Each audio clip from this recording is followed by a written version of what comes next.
Nous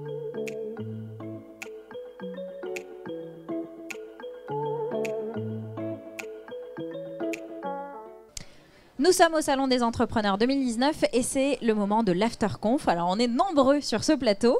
Je vais vous présenter d'abord les dames, hein, vous ne ferez pas offense. Wadia Shaftar, bonjour. Bonjour. Vous êtes cofondatrice de Covet Chic. Covet Chic, c'est une boutique en ligne d'accessoires de mode haut de gamme avec des créations respectueuses de l'être humain et de l'environnement. Je ne me suis pas trompée. Équitable et solidaire. Équitable et solidaire. Sarah Mbial, bonjour. Bonjour. Vous êtes fondatrice de Top des Tops avec un objectif sublimer la femme à travers une expertise complète en partant des yeux et sur tout le corps. Exactement, c'est ça. Qu'est-ce que je peux dire ensuite? Gallo Diallo, bonjour. Bonjour. Vous êtes fondateur de Smile Conseil, qui est une agence de com et de développement artistique dédiée aux humoristes influenceurs sur les réseaux sociaux. Exactement. Je ne me suis pas trompée. Et la pâtisserie pour la fin.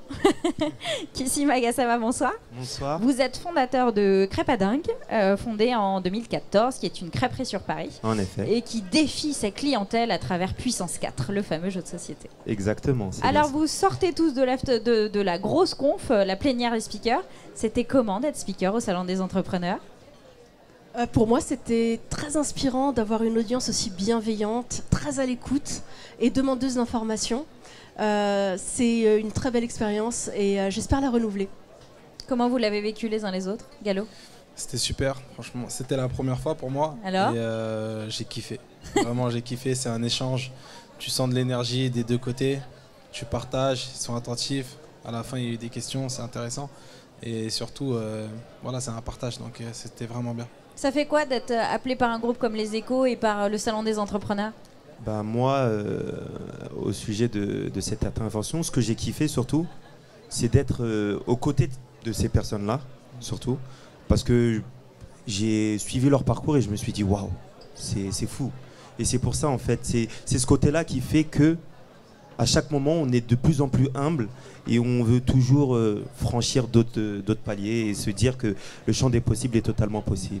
Alors parmi les choses qui se rejoignent un peu dans vos parcours, on a une stratégie extrêmement importante sur les réseaux sociaux notamment, ça fait partie de vos marques. Sarah, c'est vraiment quelque chose qui est important, j'imagine. Oui, bien sûr, parce que moi, quand j'ai commencé, ma clientèle, c'était vraiment la clientèle sur les réseaux. Hein. J'ai vraiment travaillé dessus. Voilà, c'était vraiment ça. Et après, bon, on essaye de travailler différemment, mais c'est vrai que ça a une grande importance pour notre travail. Si vous aviez un conseil, les uns et les autres, à donner sur la présence sur le web, ce serait quoi ? Pour moi, c'est obligatoire et ça devient de plus en plus compliqué. Être visible sur le web, c'est une vraie problématique et aujourd'hui, on ne peut pas penser sans faire avec les réseaux sociaux. Il faut absolument être présent sur l'ensemble des réseaux sociaux les plus influents. Ouais. Dans la mode, je pense à Instagram notamment, ouais, où on ne peut pas faire sans. Et c'est pour ça que ma sœur et moi...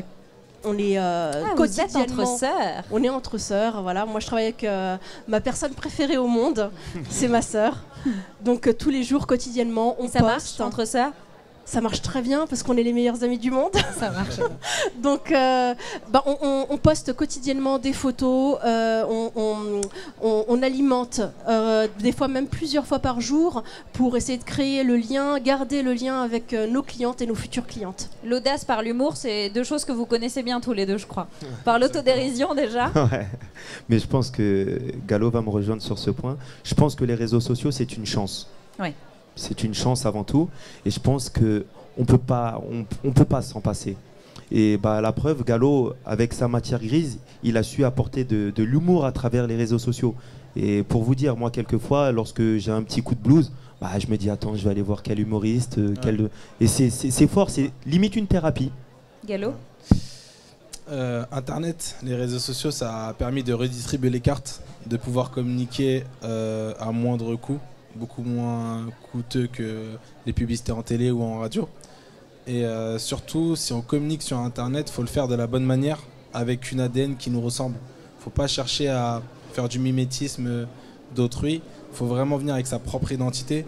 Il faut pouvoir refléter ton univers, ton ADN, ce que tu veux véhiculer. Et le faire de la belle manière, avec des belles photos, avec des belles légendes, avec des beaux concepts. Et voilà, il faut faire des choses qui nous ressemblent. C'est l'essentiel sur Internet. L'authenticité, c'est ce que les followers aiment. Pour finir, si vous aviez un mot, un adjectif, une expression pour résumer ce qu'est le Salon des entrepreneurs selon vous. Je peux ? Ouais. Alors, atteinte des objectifs et réussite. Ok, pas mal. Opportunité. Moi, je dirais que la réussite se fait à plusieurs. Ouais. Se réaliser ses rêves. Bah super, ce sera le mot de la fin. Merci à tous les gars d'être passés. Merci à vous. Merci à vous. Merci.